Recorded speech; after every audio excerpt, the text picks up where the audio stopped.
Many aspects of this tragic case are still uncertain as authorities are keeping the details close in this active investigation.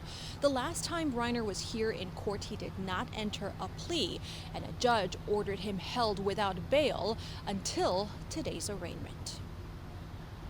Hollywood director Rob Reiner and his wife, producer Michelle Singer Reiner, were found stabbed to death in the master bedroom of their Brentwood, California home on December 14th. There were two deceased individuals inside of the residence. 2 days later, the LA County District Attorney's Office charged the Reiner's 32-year-old son, Nick Reiner, with 2 counts of first-degree murder with a special circumstance of multiple murders. Prosecuting these cases involving family members are some of the most challenging and most heart-wrenching cases that this office faces because of the intimate and often brutal nature. Nick Reiner's charge also include a special allegation that he used a dangerous weapon, a knife. These are some of the most serious charges that a DA's office can bring against anyone. Attorney Alan Jackson is representing the Reiner's son. Jackson has fought for high-profile clients, including former Hollywood movie mogul Harvey Weinstein, and most recently, Karen Reed, who was acquitted of second-degree murder and manslaughter charges last year in the death of her Boston police officer boyfriend. Jackson asked the public to respect the judicial process for Nick Reiner's case. During this process, you allow the system to move forward in the way that it was designed to move forward, not with a rush to judgment, not with jumping to conclusions, but with restraint and with dignity. Conviction on Nick Reiner's charges carries a penalty of life in prison without parole or the death penalty. Petróleos de Venezuela acaba de informar que está en negociaciones con Estados Unidos para la venta de volúmenes de crudo. En un comunicado que acaba de emitir PDVSA, dice que Petróleos de Venezuela informa que actualmente cursa una negociación con Estados Unidos para la venta de volúmenes de petróleo en el marco de las relaciones comerciales que existen entre ambos países. Dice además este comunicado que el proceso se desarrolla bajo el esquema similar a las negociaciones vigentes con empresas internacionales como Chevron y está basado en una transacción estrictamente comercial con criterios de legalidad, transparencia y beneficios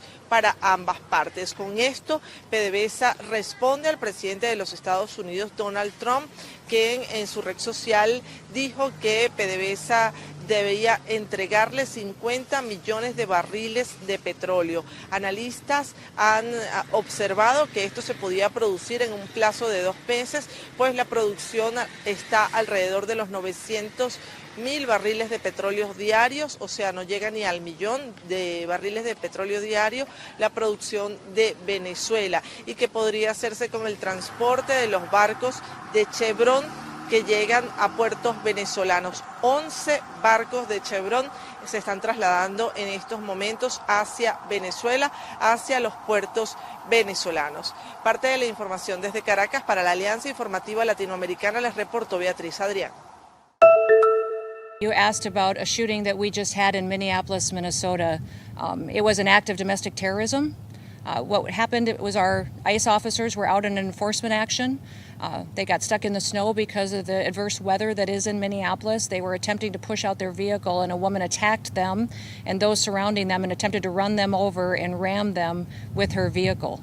An officer of ours acted quickly and defensively shot to protect himself and the people around him.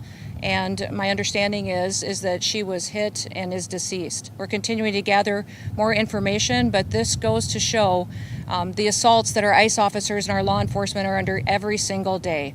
These vehicle rammings are domestic acts of terrorism. We're working with the Department of Justice to prosecute them as such. We will continue to protect our ICE officers and in cooperation with other law enforcement agencies as well. I can't share all the information that I know, but what I do know is that the ICE agent that shot somebody should be arrested effective immediately. There's a lot of information that is swirling around right now, and we collectively are going to do everything possible to get to the bottom of this, to get justice, and to make sure that there is an investigation that is conducted in full. But what we do know is that a 37-year-old woman is dead, and that she was shot by ICE. This was a Venezuelan shadow fleet vessel that has transported sanctioned oil, and the United States of America, under this president, is not going to tolerate that. I would also just add the vessel had a judicial seizure order, and the crew, so that means the crew is now subject to prosecution for any applicable violation of federal law, and they will be brought to the United States for such prosecution if necessary.